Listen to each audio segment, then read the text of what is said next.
గురవే సర్వలోకానాం భిషజే భవరోగిణాం నిధయే సర్వవిద్యానాం దక్షిణామూర్తయే నమః. శివాయ గురవే నమః. శ్రీమాత్రే నమః. శ్రీ విష్ణురూపాయ నమః శివాయ. నమో మహద్భ్యో ఋషిభ్యో గురుభ్యో నమః. సాధన, సిద్ధి, ఈ రెండు విషయాలపై సనాతన ధర్మ గ్రంథాలు చాలా చెప్తున్నాయి. సిద్ధి అంటే పొందవలసినది, దానికోసం చెయ్యవలసినది సాధన. కనుక సాధన, సిద్ధి అనే అంశాల్లో కొందరికి సిద్ధి మీద చాలా కోరుకుంటుంది, కానీ తగిన సాధన లేకపోతే సిద్ధి ఎక్కడొస్తుంది? అందుకే సాధన యొక్క ఫలమే సిద్ధి. వృక్షం చక్కగా చివరి వరకు వెళితేనే పండు దొరుకుతుంది. అందుని కేవలం పండు కోరుకున్నంత మాత్రాన సరిపోదు కదా. వృక్షం బాగుండాలి. వృక్షానికి మనం చేయవలసిన దోహదం అంటే దాన్ని పెంచి పోషించడం పనులు చేస్తే అప్పుడు ఫలం లభిస్తుంది. కనుక సాధన వృక్షమైతే సిద్ధి ఫలం వంటిది. వృక్షాన్ని ఎంత జాగ్రత్తగా పెంచుకోవాలో సాధన ఆ విధంగా పెంచుకోవాలి. అయితే సాధనా సిద్ధి అనేది ఆధ్యాత్మిక పదాలుగా మనకు కనబడుతున్నప్పటికీ లౌకికంగా కూడా సాధనా సిద్ధి మనకు గోచరిస్తూ ఉంటాయి. అంటే ఏదో ఒకటి సాధించాలనుకుని లోకంలో కూడా మనం కొన్ని ప్రయత్నాలు చేస్తాం. ఆ ప్రయత్నం భౌతికమైనటువంటి ప్రయత్నాలు, తెలివితేటలు కూడా ప్రయత్నంలో భాగమే. మనం బాగా ఆలోచించాలి. ఈ పని ఫలించాలంటే ఏం చేయాలో ఒక ఆలోచన చేస్తాం. ఆ ఆలోచనని క్రమంలో చూపిస్తాం కర్మరూపంలో. దానికి తగ్గవని సమకూర్చుకుంటాం. ఇవన్నీ సాధన కిందకు వస్తాయి. దానివల్ల మనం అనుకున్న సాధిస్తామే, అది సిద్ధి అవుతుంది. కనుక సాధన సిద్ధి అనేది లౌకికంగా చూస్తాం. ఇక ఆధ్యాత్మం కూడా కొన్ని కనబడుతూ ఉంటాయి. అయితే ఇక్కడ సాధనా సిద్ధి గురించి మాట్లాడేటప్పుడు యోగ సాధన, యోగ సిద్ధి కూడా ఉంది. ఇది కూడా ఆధ్యాత్మిక మార్గం కిందకే వస్తుంది. అయితే ఆధ్యాత్మిక సిద్ధి పొందాలని మనం సాధన చేస్తుంటే మనకు తెలియకుండా భౌతిక ప్రయోజనాలు కూడా వస్తూ ఉంటాయి. ఇది ఎప్పుడు మరువవద్దు. ఇది ఎలాంటిది అంటే, మామూలుగా ఏదో పని కోసం మనం ఇక్కడి నుంచి అక్కడికి వెళ్ళాలని నడుస్తాం. ఈ నడవడం వల్ల అక్కడికి వెళ్తాం, కానీ నడవడం వల్ల వెళ్ళడమే కాకుండా నడవడం వల్ల ఆరోగ్యం లాంటివి కూడా లభిస్తున్నాయి కదా. కానీ ఒకదానికోసం చేసిన సాధన అనేక రకాల ప్రయోజనాలు ఇస్తూ ఉంటుంది. ఇది ఒక అందమైన అంశం అండి ఇక్కడ. అయితే ఈ అనేక ప్రయోజనాలన్నీ మనం కోరుకోం, ఏదో ఒకటే ప్రధాన ప్రయోజనం అనుకుంటాం, కానీ ఇవి పక్కన వస్తూ ఉంటాయి. వీటిని ఆనుషంగికములు అంటారు. ఇది ఎలాంటివి అంటే, ఇందాక చెప్పినట్లుగా ఒక లక్ష్యం చేరాలని నడిచేటప్పుడు లక్ష్యం చేరుతాం, కానీ నడవడం వల్ల ఆరోగ్యం లాంటివి వస్తాయి. తోవలో అందమైనటువంటి పరిసరాలు చూస్తూ ఉంటాం, మురిసిపోతాం. ఇన్ని ప్రయోజనాలు సిద్ధిస్తుంటాయి. అయితే మనకి గమ్యమే ప్రధాన ప్రయోజనాలు కనబడుతోంది, కానీ త్రోవలు ఇవన్నీ కనబడతాయి కదా. అదేవిధంగా ఆధ్యాత్మిక సాధన చేయడం వల్ల భౌతికమైన ప్రయోజనాలు కూడా చాలా లభిస్తాయి. అయితే అంత మాత్రాన చేతన ఆధ్యాత్మిక సాధనకి భౌతిక ప్రయోజనాలు ఉంటాయి అనుకోవద్దు. ఉదాహరణకి ధ్యానం చేయడం ఉంటుంది. బ్రాహ్మీ ముహూర్తంలో లేచి స్నానం చేసి శుభ్రంగా భగవంతుని ధ్యానం చేయడం, మితాహారం తీసుకోవడం, పైగా సరైన ఆహార నియమాలు పాటించడం, ఇలాంటివన్నీ మనకు ఆధ్యాత్మిక సాధనలో చెప్తారు. ఇప్పుడు ఈ లక్ష్యం ఏమిటి? పరమాత్మ అనుభవానికి రావడం లక్ష్యం. కానీ ఇవి చేస్తూ ఉంటే మన భౌతిక జీవితంలో కూడా ఎలాంటి మార్పులు వస్తాయంటే, ఆ క్రమశిక్షణ వల్ల శరీర ఆరోగ్యం బాగుంటుంది. పైగా ధ్యానం మొదలైనవి చేయడం వల్ల మనస్సును నిగ్రహిస్తాం కనుక ఆవేశాలకు లోనుకాం, సుఖదుఖాలకి పొంగిపోము, కుంగిపోము. ఇలాగా మనకు తెలియకుండా మనస్సులో మార్పు వస్తుంది, శరీరంలో ఆరోగ్యాలు లాంటివి వస్తాయి. పైగా ఆయుష్ కూడా పెరుగుతుందండి. ఎక్కువ తపన తాపత్రయం తగ్గి వాడు ధ్యానానికి కూర్చున్నాడు గనక క్రమంగా ఆయుష్ కూడా పెరుగుతుంది. కనుక భౌతిక ప్రయోజనం ఇన్ని కనబడుతుంటాయి. అందుకు కొంతమంది ఏం చేస్తున్నారంటే, ఆధ్యాత్మిక సాధనల వల్ల భౌతిక ప్రయోజనాలు కూడా వస్తాయి అని కొందరు చెప్తూ ఉంటారు. కూడా వస్తాయని పర్వాలేదు, కానీ భౌతిక ప్రయోజనాలు మాత్రమే వస్తాయి అనకూడదు. కొంతమంది ఆధ్యాత్మిక సాధనని కేవలం భౌతిక ప్రయోజనాలు చూస్తూ ఉంటారు. ఇది ఎలాంటిదంటే, పొద్దున లేచి ధ్యానం చేయడం మంచిదండి, పూజ చేయడం మంచిదండి, ఎందుకంటే కొంచెం మనశ్శాంతి లభిస్తుందండి, ఆరోగ్యం కూడా బాగుంటుందండి అంటారు. కానీ మనశ్శాంతి, ఆరోగ్యం కంటే కావలసింది భగవద్ అనుభూతి. అది అసలు ముఖ్యం, అదే వస్తుంది అని. అయితే సగం ఆస్తికులు సగం నాస్తికులు అని వాళ్ళు ఏం చెప్తారంటే, చేయడం మంచిదేనండి, ఆరోగ్యం బాగుంటుందని చెప్తారు. అంటే వాడికి భగవంతుడు అనుభూతి మీద అంత నమ్మకం లేదు, కానీ ఆరోగ్యానికి పనికొస్తుంది అంటారు. ప్రస్తుతం యోగాభ్యాసం లాంటివి కూడా ఆ స్థితిలోనే మనం చూస్తున్నాం. నాస్తికులు కూడా యోగాభ్యాసాన్ని గౌరవించి యోగా క్లాసెస్కి వెళ్తుంటారు, ఎందుకంటే యోగం వల్ల భౌతికమైన ప్రయోజనం మాత్రమే వస్తుంది. అయితే ఈ యోగా నేర్చుకుంటున్నటువంటి పాశ్చాత్యులు కొందరు ఏం చెప్పారంటే, యోగా నేను మొదట నేర్చుకున్నప్పుడు ఆరోగ్యం కోసమనే ప్రారంభించాను, కానీ అది చెయ్యగా మనస్సుకి ఏదో సంతృప్తి మొదలైన లభించాయి. క్రమంగా మన లోపల ఒక దివ్యశక్తి ఉంది, మన చుట్టూ ఒక దివ్యశక్తి ఉంది, అది మామూలు ఇంద్రియాలతో తెలుసుకోలేనిది, దాన్ని పొందవచ్చు అని యోగ సాధన వల్ల తెలిసింది అన్నాడు. అంటే యోగం ఎలాంటి మార్పును తీసుకొచ్చి చూసారా? భౌతికమైన ఆరోగ్యం కోసం ప్రారంభించిన యోగము అతడిలోని ఒక దివ్యశక్తి గురించి ఆలోచించారే చేసింది. అంటే ఆధ్యాత్మిక మార్గంలోకి తీసుకెళ్ళిపోయింది. కనుక కొన్ని భౌతిక సాధనల్లో కనబడుతున్నప్పటికీ ఆధ్యాత్మిక దివ్యత్వాన్ని ఇస్తాయి. అది కేవలం భౌతిక సాధనలు అనుకోండి, భౌతికం మాత్రమే ఇస్తాయి. కానీ ఆధ్యాత్మిక సాధనలు మీకు భౌతికంగా బాగు చేస్తూ క్రమంగా దివ్యత్వాన్ని ఇస్తాయి. అందుకే ఆధ్యాత్మిక సాధన చేసినటువంటి వాడు భౌతికంగా కూడా అభ్యున్నతిని సాధించడం మనం చూస్తుంటాం. దానికి అనేక కారణాలు ఉన్నాయి. అది కేవలం నాస్తికంగా చెప్తే సరిపోదు. అవి ఆధ్యాత్మిక సాధన వల్ల మనకి ఎన్నో రకాల పరిణామాలు ఏర్పడతాయి. మన జాతకాలు ఉన్న గ్రహదోషాలు కూడా తొలగించగలిగే శక్తి ఆధ్యాత్మిక సాధనలో మనకు కనబడుతుంది. అయితే ఈ సాధన చేసే వాళ్లకు కొన్ని రకాల బోధలు శాస్త్రం చెప్తుంది. కొందరు సాధన చేస్తూ ఇంకా ఫలితం రాలేదండి అని అసంతృప్తి పడుతూ ఉంటారు. పైగా వీడు అదేదో ఫలితం అనుకుంటాడు, ఈ లోపల వచ్చే ఫలితాలు గమనించడు. కానీ వీడు అనుకున్న ఫలితం కాకుండా మరికొన్ని ఫలితాలు ఇస్తూ ఉంటుంది ఆ సాధన. అది గమనించగలగాలి.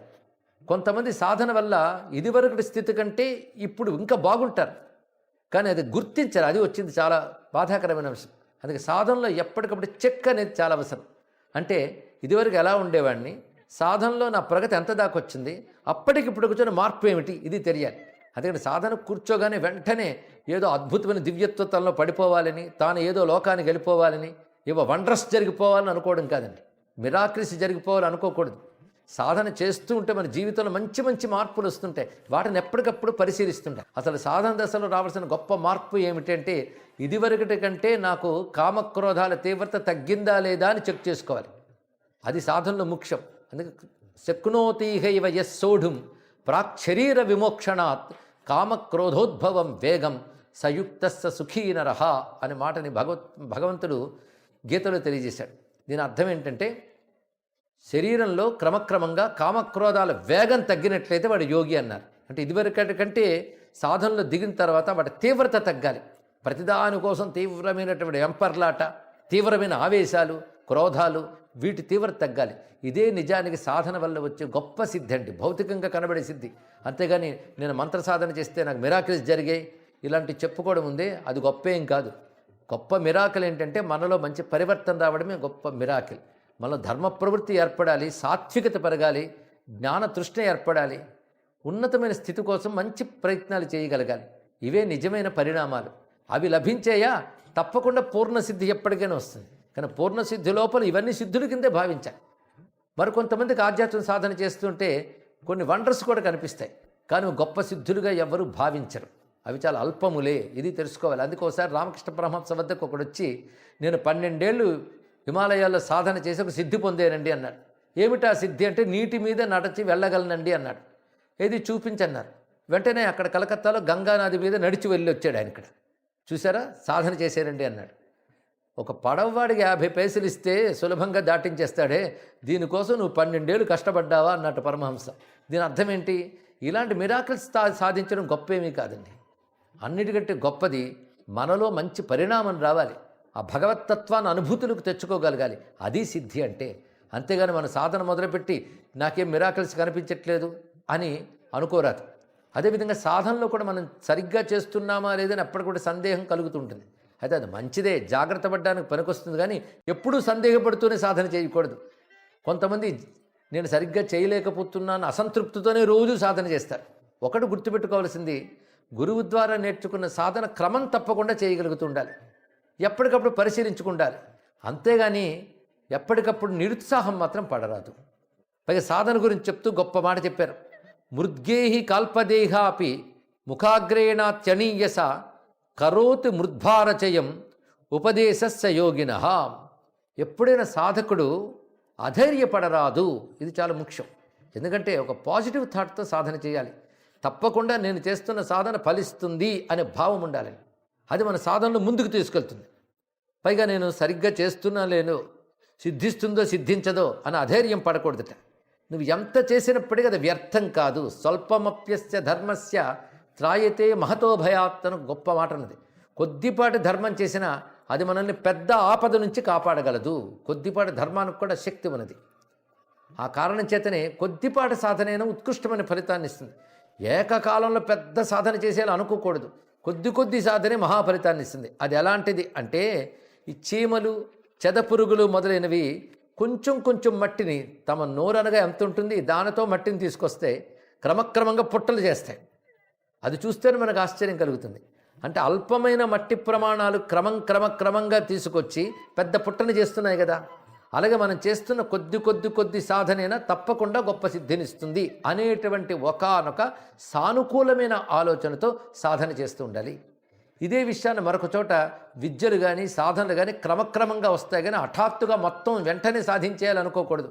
కొందరికి సాధనలు దిగుతూనే ఇలాంటి తొందరపాటు ఉంటుందండి. ఇంకా సాధనలు దిగుతారు, 2-3 రోజులు అయిందో లేదో ఏవో వంటస్ జరిగిపోవాలని తొందరపడతారు. కొద్ది రోజులు అవగానే ఇంకా నాకు ఫలితం లభించలేదు కనుక వదిలేద్దామని కూడా అనుకుంటారు. ఇది చాలా తప్పు. అది క్రమంగా కొనసాగిస్తే అది ఎప్పటికైనా ఫలితం ఇస్తుంది. ఇలాంటి కథనే ఒకటి చెప్తారు. ఒక ఆయన శివుడికి 1000 కలశాలతో అభిషేకం చేస్తాననుకున్నట్ట. మొత్తం 999 కలశాలు తెచ్చాడు. ఆఖరికి అనుకున్నాడు, ఇన్ని కలశాలు వేసాను, ఏదో ఒక ఫలితం కనబడాలి కదా. ఒక్కడు కూడా కనబడలేదంటే అభిషేకం వ్యర్థమని చివరి కలశం తీసుకొని శివలింగం మీద పగలగొట్టాడు కలశాన్ని. వెంటనే శాపగ్రస్తుడి మొత్తం భ్రష్టుడయ్యాడు అని ఒక కథ చెప్తారు. దీన్ని బట్టి ఏంటంటే ఓపిక చాలా అవసరం సాధకుడికి. అదేవిధంగా చేస్తున్న సాధన అల్పం అనుకోరాదు. అలాగని చాలా గొప్పగా చేసేస్తున్నాను అహంకరించకూడదు. ఇది తెలుసుకోవాలి. అతి అహంకారము ప్రమాదమే, ఆత్మవిశ్వాసం లేకపోవడము ప్రమాదమే. ఆ రెండింటికి మధ్యలో ఉంటుంది. అందుకు విశ్వాసం దేవుడి మీద, సాధన మీద, గురువు మీద ఉండాలి. నేను ఎక్కువ మంత్రం చేయలేకపోతున్నాను అనుకోవద్దు. నువ్వు మంత్రం చేస్తున్నావు కదా, నీకు శక్తి లేకపోయినా మంత్రానికి శక్తి ఉంటుంది కనుక మంత్రం తప్పకుండా అనుగ్రహిస్తుంది. ఇది తెలుసుకోవాలి. అందుకే చెయ్యగలిగినంత సాధన చేస్తూ ఉంటే క్రమశః తప్పకుండా సిద్ధినిస్తుంది. అందుకే జలబిందు నిపాతేన క్రమశపూర్యతే ఘటం తత్క్రమ సర్వ విద్యానాం ధర్మస్య చ ధనస్య చ అని ఒక మాట చెప్పారు. అది విద్యలకు కానీ, ధర్మానికి కానీ, ధనానికి కానీ, అంటే ఆధ్యాత్మిక సాధనలకు కానీ, ధనార్జనలో కానీ, దేనిలోనైనా నీటి చుక్క వల్ల కొండ ఎలా నిండుతుందో క్రమక్రమ సాధన వల్ల తప్పకుండా సిద్ధి లభిస్తుంది. దీని అంచెలంచెలు అనే మాట కూడా అంటాం. క్రమక్రమంగా, అంటే క్రమశః సాధన సిద్ధిస్తుంది తప్ప హఠాత్తుగా సిద్ధించదు. క్రమంగా చేయాలి అంటే నీకు దాని మీద పూర్ణమైన విశ్వాసం ఉండాలి. రెండవది క్రమం తప్పకుండా ఉండాలి. దీని క్రమం తప్పకుండా, దానికి నిత్యం అంటారు. నిత్యం అంటే 24 గంటలని కాదు, ప్రతిరోజు అని అర్థం. ఇక్కడ క్రమం తప్పకుండా చేయగలగాలి. ఎందుకంటే మనం 24 గంటలు భోజనం చేయం, క్రమం తప్పకుండా ప్రతిరోజు భోజనం చేస్తాం. అలాగే సాధన కూడా ఆ విధంగా క్రమం తప్పకుండా చేస్తే అది తప్పకుండా ఫలిస్తుంది. పైగా ఇంకో మాట చెప్తాడు శాస్త్రంలో, గోవత్సస్య విషాణాగ్రం ఆలక్ష్య తిలకాకృతి సహతేన వివర్ధేత యోగి సిద్ధిం అవాప్నుతే. ముఖ్యంగా సాధకుడైన యోగి సాధన విషయం ఎలా ఉండాలంటే, ఆవుదోడి కొమ్ము మొదట ఒక నువ్వు గింజంతే వస్తుంది, క్రమక్రమంగా పెరుగుతుంది. రావడమే పెద్ద కొమ్ము రాదు కదా, క్రమంగా వస్తుంది. అదేవిధంగా సాధన కూడా దినదినాభివృద్ధితో సిద్ధినిస్తుందే తప్ప హఠాత్తుగా కనబడదు. ఇది తెలుసుకున్నట్టు యోగములో క్రమం తప్పకుండా జాగ్రత్తగా వెళుతుండేది. ఎప్పటికైనా ఫలిస్తుందే అనేటువంటి విశ్వాసంతో సాధన చేయడం చాలా ముఖ్యం. అందుకే సాధనకి విశ్వాసం ముఖ్యం. విశ్వాసానికి మరొక పేరు శ్రద్ధ. అందుకే శ్రద్ధతో కూడిన సాధన తప్పకుండా ఫలిస్తుంది అని చెప్తున్నా. పైగా ఈ సాధన చేస్తుంటే కొన్ని విఘ్నాలు వస్తూ ఉంటాయండి, ఏం చేద్దామని కొందరు అంటూ ఉంటారు. దానికి కూడా గొప్ప మాట చెప్పింది శాస్త్రం. పశుపక్షి మనుష్యాద్యై పత్రపుష్ప ఫలాన్వితం వృక్షం విలుప్యమానంతు దృష్ట్వా సిద్ధ్యంతి యోగినః. ముఖ్యంగా యోగ సాధన, ఆధ్యాత్మిక సాధన చేసే వాళ్ళకి పనికొచ్చే వాక్యములు చెప్పినప్పటికీ ప్రతిదానికి ఇది అన్వయించుకోవచ్చు. ఇది ఎలా చెప్పారు అంటే, ఒక వృక్షం పెరుగుతూ ఉంటే మధ్యలో కొంతమంది చాకులు తెంచుతుంటారు, కొందరు పళ్ళు తీస్తూ ఉంటారు. అయినప్పటికీ ఆ చెట్టు పెరుగుతూనే ఉంటుంది, క్రమంగా ఎదిగిపోతుంది. అదేవిధంగా కొన్ని విఘ్నాలు, లోపాలు కలిగినప్పటికీ కూడా సక్రమంగా సాధన చేస్తూ ఉంటే క్రమంగా పరిపూర్ణ సిద్ధి ఎప్పటికైనా వస్తుంది అని మంచి ఉపమానాన్ని కూడా చెప్పారు.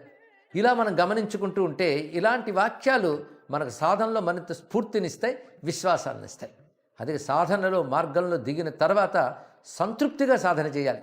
సాధన వల్ల ఏదో వస్తుంది అప్పుడు సంతృప్తి చెందుతాను అనుకోకుండా సాధన చెయ్యడమే సంతృప్తి అనుకోవాలి. అందుకే త్యాగయ్య ఒక మాట అంటాడు, తులసీ దళములతో సంతోషముగా పూజింతు అన్నాడు. అంటే నేను తులసీ దళాలతో రామచంద్రమూర్తిని పూజిస్తున్నాను. ఎందుకు?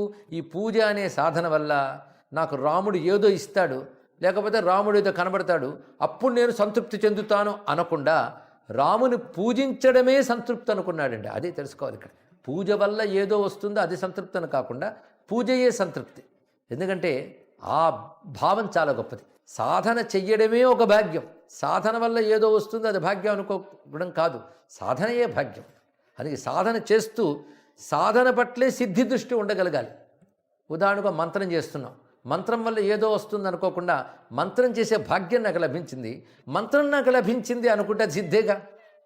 అలా మంత్రం మనం తృప్తిగా చేస్తూ ఉంటే మంత్రం తప్పకుండా ఫలించి తీరుతుంది. ఇది ఆధ్యాత్మిక సాధన అంశంలో చెప్పుకుంటుంది.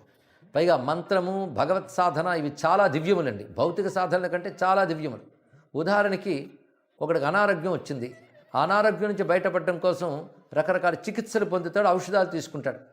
అదే సమయంలో దేవతారాధనలు కూడా చేస్తూ ఉంటాడు. అయితే ఒకవేళ ఆరోగ్యం బాగుపడలేదనుకోండి, ఏమంటాడు? ఎంత దేవతారాధన చేసినప్పటికీ నాకు ఆరోగ్యం బాగుపడలేదని ఆ దేవతారాధననే తప్పుపడతాడు, నమ్మడు. అదే కనుక ఔషధం పుచ్చుకుంటూ ఆరోగ్యం బాగుపడలేదనుకోండి, ఏమంటాడు? ఔషధం పనిచేయలేదంటాడా, డాక్టర్ పనిచేయలేదంటాడా? అనడు. తాను దురదృష్టం అనుకుంటాడు. అందుకే ఒకే రోగంతో ఇద్దరు రోగులు ఒకే డాక్టర్ దగ్గరికి వెళ్ళినా అందులో ఒకడు బాగుపడతాడు, ఇంకోడు బాగుపడ్డు. అప్పుడు తప్పెవరిది? ఔషధందా, వైద్యుడిదా? కాదు. రోగం ఒకటే, ఇద్దరు రోగులు ఒక్కలాగే. అప్పుడేమంటారు? దురదృష్టం అండి అని. అలాగే ఆధ్యాత్మ సాధన మార్గాల్లో ఒక్కొక్కసారి ఫలిస్తే ఒక్కొక్కసారి ఫలించవు. అంత మాత్రాన సాధన ఏమనరాదు. అయితే ఇక్కడ మరొక తేడా ఉందిట. ఇక్కడ వైద్యుడు కానీ చికిత్స కానీ పని చేయలేదంటే పని చేయలేదు, అయిపోయింది. కానీ ఆధ్యాత్మిక సాధన అలా కాదు.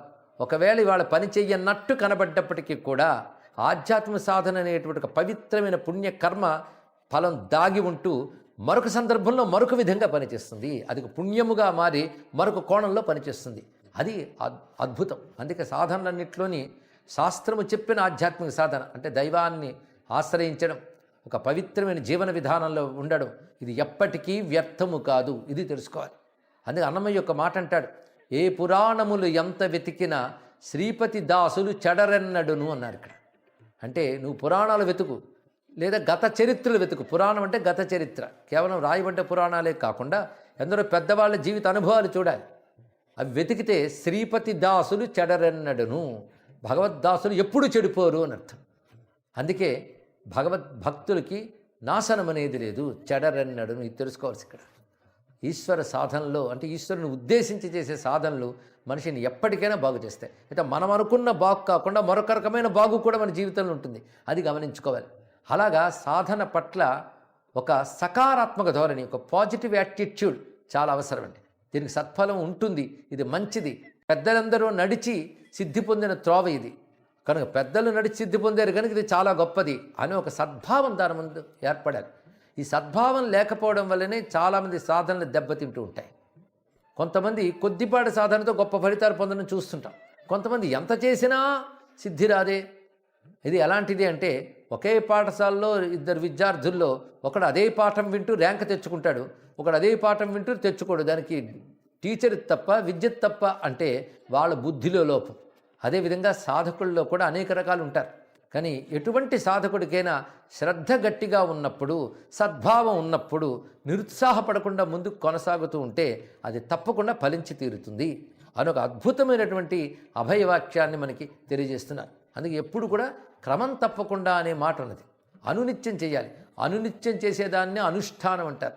అనుష్ఠానం అనే మాట కూడా సాధనకు పర్యాయ పదంగా వాడుతూ ఉంటాం. అనుష్ఠానం అంటే అర్థం ఏంటండి? ప్రాక్టీస్, ఇది అర్థం. అంటే విన్నది విన్నట్టు కబుర్లు చెప్పుకోవడానికి వాడకుండా అది నువ్వు చేయడానికి వినియోగించుకున్నప్పుడు దాని అనుష్ఠానం అనాలి. పైగా అనుష్ఠానం అని పేరు ఎందుకు పెట్టారంటే, అను అంటే ఎడతెగకుండా అని అర్థం ఇక్కడ. కానీ ఎడతెగకుండా దాని యందే ఉండి చేసేవనుకో తప్పకుండా ఫలితం కనిపిస్తుంది. అంతేగాని మనం సగంలో ఆపేసి ఎంత చేసానో లాభం లేదంటే ఎలా అండి?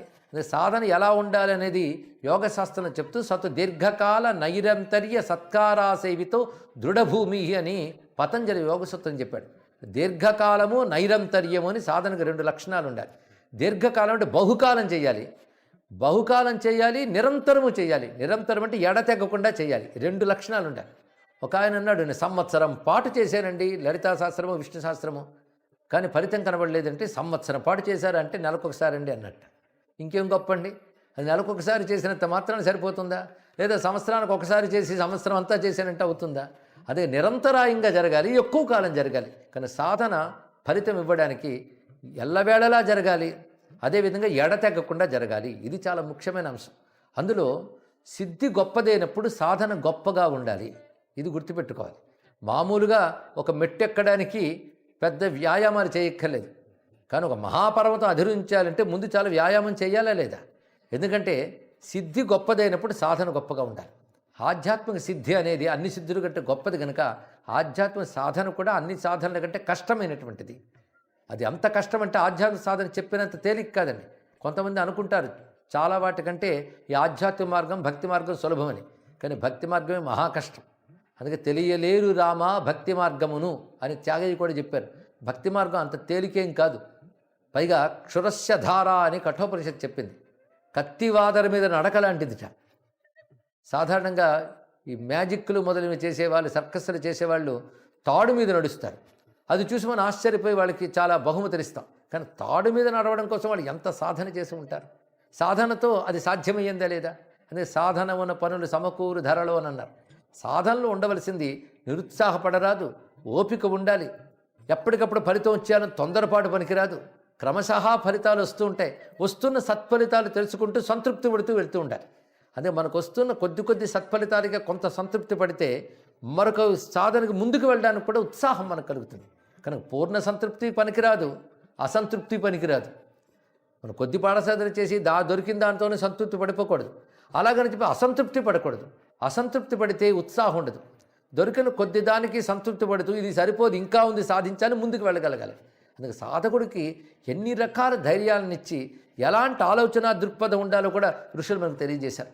అది యోగ సాధన కావచ్చు, ఆధ్యాత్మిక సాధన కావచ్చు, అలాగే ఒక విద్యలో ఉన్నత శ్రేణికి పొందడం కోసం చేసే సాధన కావచ్చు. అందుకే సాధనా మార్గం అనేది చాలా ముఖ్యం. చేసే బోధ కూడా సాధనకు పనికిరావాలి. మనం ఏదైనా పుస్తకం చదివినా, ఏదో కాలక్షేపంగా ఏదో మంచి మాటలు విన్నా అవి కాలక్షేపాలుగా మిగిలిపోకూడదు. ఆ సాధనలోకి తెచ్చుకోగలగాలి ఎప్పుడు. అందుకే బోధన వాదన కోసం కాదు, సాధన కోసం అంటారు కొంతమంది పెద్దలు. చాలామంది మంచి మంచి గ్రంథాలు చదువుతుంటారండి, వింటూ ఉంటారు. అది కేవలం కాలక్షేపం అయిపోతుంది. ఎందుకు బోధనగానే మిగిలిపోయింది. కొంతమంది ఏం చేస్తారు, డిస్కస్ చేస్తారు కూర్చొని ఆ సబ్జెక్టుల గురించి. రామాయణంలో విన్నాం, రాముడు ఎందుకు ఇలా చేశాడు, అది ఎందుకు ఇలా చేశాడు, ఇవి డిస్కషన్ వల్ల లాభం ఏముందండి? అది ఏం చేయాలి, దాన్ని నువ్వు సాధనలోకి తెచ్చుకోగలగాలి. అందుకే బోధన వాదనలోకి తీసుకెళ్ళకూడదు, సాధనలోకి తీసుకెళ్ళగలగాలి. అప్పుడు తప్పకుండా సిద్ధినిస్తుంది. అందుకే వాదనలు దూరం చేసి బోధనని సాధనలోకి తెచ్చేటప్పుడు మనం ఒక సంతృప్తితో వెళ్ళాలి, ఒకనొక సద్భావంతో వెళ్ళాలి, శ్రద్ధతో కొనసాగించాలి. కానీ ఈ సద్భావము సంతృప్తి వీటన్నిటికీ కలిపి శ్రద్ధ అని పేరు పెట్టింది శాస్త్రం. అలాంటి శ్రద్ధతో కూడిన సాధన సత్ఫలితాన్ని ఇస్తుంది అని ఋషులు అనేక రకాలైనటువంటి ఉపదేశాలు అందించారు.